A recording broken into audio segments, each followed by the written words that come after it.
ഒരു എഴുത്തുകാരൻ്റെ വലിയൊരു മനസ്സിൻ്റെ ഒരു കഴിവും ആഴവും വ്യക്തമാക്കുന്നത്. മലയാള സിനിമയ്ക്ക് ഏറ്റവും വലിയൊരു നഷ്ടമാണ് ശ്രീനിവാസൻ്റെ ആരോഗ്യമില്ലായ്മ തന്നെ വലിയൊരു നഷ്ടമായിരുന്നു. നമുക്കത് കഴിഞ്ഞ് എടുത്ത് നോക്കിക്കഴിഞ്ഞാൽ സത്യനന്ദിക്കാടുമായി ചേർന്നുള്ള സിനിമകൾ നമ്മൾ ഇന്നും പറയുന്നൊരു കാര്യമുണ്ട്.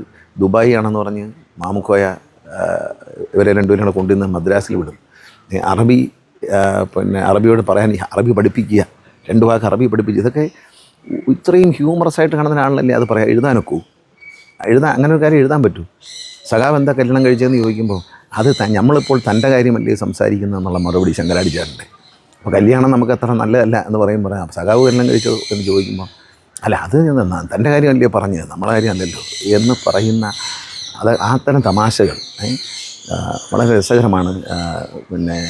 ഇന്നസെൻ്റ് വരുന്നതും നാരിയൽക്ക പാനിയെക്കുറിച്ച് പറയുന്നതും അതിനെപ്പറ്റിയുള്ള അർത്ഥ വ്യാഖ്യാനങ്ങളുമൊക്കെ വേറൊരു എഴുത്തുകാരനെ ചിന്തിക്കാൻ പറ്റുമെന്ന് എനിക്ക് തോന്നുന്നില്ല. കാരണം അത്രത്തോളം മനസ്സിൽ ഒരു ലാളിത്യം കൊണ്ട് നടക്കുന്നതാണ് അദ്ദേഹം.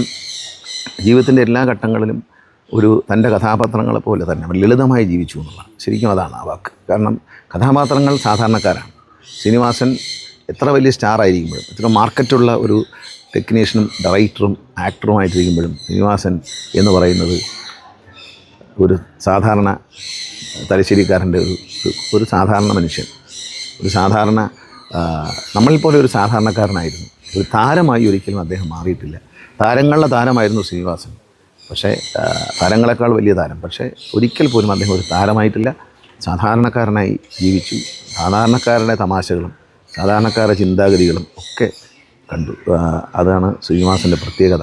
വലിയൊരു നഷ്ടമാണ് മലയാള സിനിമയ്ക്ക്. അദ്ദേഹത്തിന് ഇപ്പോൾ കുറേ നാളായിട്ട് അദ്ദേഹം സിനിമകളൊന്നും എഴുതുന്നില്ല. അത് തന്നെ ഒരു നഷ്ടമാണ്. അദ്ദേഹം ജീവിച്ചിരിക്കുന്നില്ല എന്നുള്ളത് വ്യക്തിപരമായൊരു നഷ്ടം. മരിച്ചു എന്നുള്ളത് വ്യക്തിപരമായ വലിയൊരു നഷ്ടമാണ്. ഒരു നല്ല സഹോദരൻ, ഒരു സുഹൃത്ത് നഷ്ടപ്പെട്ടു എന്നുള്ളതാണ്.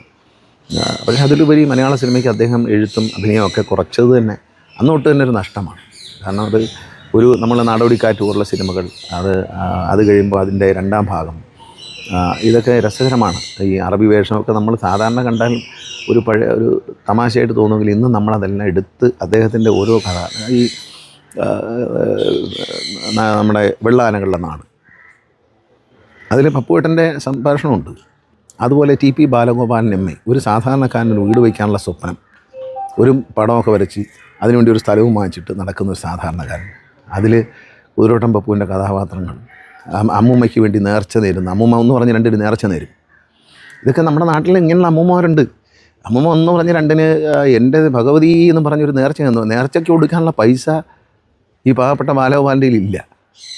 അപ്പോൾ അതൊക്കെ സമൂഹത്തിലെ അത്തരം കാഴ്ചകൾ കാണാൻ, അത് പകർത്താൻ, നമുക്ക് പകർന്നു തരാൻ ശ്രീനിവാസനല്ലാതെ മറ്റൊരു ഫിലിം മേക്കറില്ല, ഒരു എഴുത്തുകാരനില്ല. എഴുത്തുകാർ പലരും അങ്ങനെ പറയാറ്. പക്ഷേ ശ്രീനിവാസനെ പോലെ ഫിലിം മേക്കർ ഇല്ല.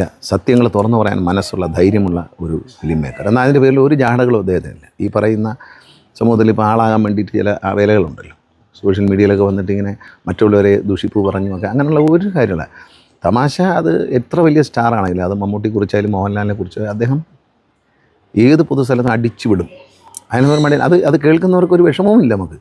നമ്മളെ കളിയാക്കിയല്ലോ എന്നുള്ളൊരു വിഷമം നമുക്കുണ്ടാവില്ല. അത്ര സ്നേഹത്തോടെയാണ് എല്ലാവരോടും ഇടപെട്ടത്. നല്ലൊരു ഫിലിം മേക്കറും നല്ലൊരു എഴുത്തുകാരനും നല്ലൊരു ഒബ്സർവേഷൻ, അദ്ദേഹത്തിൻ്റെ ഒരു വിലയിരുത്തലുകൾ വളരെ ഷാർപ്പായിട്ടുള്ള വിലയിരുത്തലുകൾ അതൊന്നും അദ്ദേഹം എടുത്തു വെച്ച് നാട്ടുകാരെ മുമ്പിൽ അവതരിപ്പിക്കില്ല. തൻ്റെ കഥയിലൂടെ, തൻ്റെ കഥാപാത്രങ്ങളിലൂടെ ചില സാമൂഹിക വിമർശനങ്ങളും സാമൂഹികമായ ആരെയും അധിക്ഷേപിച്ച് പറയുന്ന ഒരു ഡയലോഗ് അദ്ദേഹത്തിന് സിനിമയിൽ ഉണ്ടാവില്ല. ശ്രദ്ധിച്ചിട്ടുണ്ട്? അദ്ദേഹത്തിന് ഷാർപ്പായിട്ട് പറയുന്നൊന്നും ഉണ്ടാവില്ല. പക്ഷേ നമ്മൾക്കത് ഹൃദയത്തിൽ തട്ടുന്ന തമാശകൾ. ഇത് ഇന്ന ആളെക്കുറിച്ചാണോ, ഇത് എന്നെക്കുറിച്ച് തന്നെയാണോ എന്ന് നമുക്ക് തോന്നിപ്പോകുന്ന തരത്തിലുള്ള അദ്ദേഹത്തിൻ്റെ എഴുത്തും കാര്യങ്ങളും വലിയൊരു നഷ്ടമാണ്. കാരണം അദ്ദേഹത്തിൻ്റെ തിരക്കഥയിൽ പോലും അദ്ദേഹത്തിൻ്റെ വേഷം ചിലപ്പോൾ വളരെ ചെറുതായിരിക്കാം. വളരെ താരപരിവേഷമില്ലാതെയാണ് അദ്ദേഹം മറ്റൊരാൾക്ക് എഴുതുന്നത്. അതിൽ ചെറിയ വേഷങ്ങൾ, ഇപ്പോൾ ഗാന്ധിനഗർ സെക്രട്ടേറിയറ്റ് ആയിരിക്കാം, തേന്മാവിൻ കുമ്പത്തായിരിക്കാം. അല്ല, അതിലൊക്കെ പുള്ളി തല്ലുള്ള ആളായിട്ടും പിന്നെ കരിവാരി തേച്ച് വരുന്ന കള്ളനായിട്ട് വേഷം മാറി വരികയൊക്കെ ചെയ്യുന്ന ഒരു സാധാരണക്കാരൻ. അതിൽ ഏറ്റവും രസകരമായ മോഹൻലാൽ വീട്ടിൽ വരും. ശല്യമാണ്, ബുദ്ധിമുട്ടാണെന്ന് സഹോദരിയും അമ്മയും വിളിച്ചിട്ട് പെട്ടിയൊക്കെ എടുത്തിട്ട് ഒരു യാത്ര പോകും. രാത്രിയാകുമ്പോൾ ഇയാളെ ഒഴിവാക്കാൻ വേണ്ടിയിട്ട്. അതൊക്കെ ഒരു സാധാരണക്കാരൻ്റെ ചിന്തയാണ്. അതൊന്നും ഒരു എക്സാഗ്രേഷൻ അല്ല, അതൊരു സാധാരണക്കാരൻ്റെ ചിന്ത. ഇയാളെ പോറ്റാനുള്ള ശേഷി തനിക്കില്ലാത്തത് കൊണ്ട് ഒറ്റ മുങ്ങുകയാണ്. മൊത്തം ഫാമിലിയും വിളിച്ച് എന്താ കാര്യം എന്ന് പോലും പറയാതെ പെട്ടിയെടുത്ത് പോവുകയാണ്, ടൂർ പോവുകയാണ് അപ്പം തന്നെ. അപ്പോൾ ഇതൊക്കെ വളരെ രസകരമായ സംഭവമാണ്. ഈ റേഡിയോ നാടോടിക്കാട്ടിൽ റേഡിയോ എടുത്തുകൊണ്ട് ബോംബെടുത്തുകൊണ്ട് വിൽക്കുന്നതൊക്കെ ഉണ്ടല്ലോ, വളരെ രസകരമായിട്ട് നമുക്കൊരു അഭിനയമാണെന്ന് തോന്നാത്ത, ഒരു എഴുതിയുണ്ടാക്കിയ ഒരു രംഗമാണെന്ന് തോന്നാത്ത രീതിയിലുള്ള. പിന്നെ തളത്തിൽ ദിനേശനെ പോലുള്ള കഥാപാത്രങ്ങൾ അവതരിപ്പിക്കാൻ പിന്നെ സ്വയം പരിഹാസനാവുകയാണ്, അല്ല മറ്റൊരു നടനെ ഉപയോഗിച്ച് ഒരു തമാശ കാണിക്കുകയല്ല. അതൊക്കെ വളരെ വിസ്മയകരമായ എഴുത്തുകാരൻ. നമുക്ക് വാക്കുകളിലൂടെ അല്ലാതെ അത് നമ്മൾ കാലങ്ങൾ കഴിഞ്ഞാലും നമ്മൾ ശ്രീനിവാസനെ ഓർത്ത് അഭിമാനം കൊള്ളുകയും ചിരിക്കുകയും ചിന്തിക്കുകയും ചെയ്യും.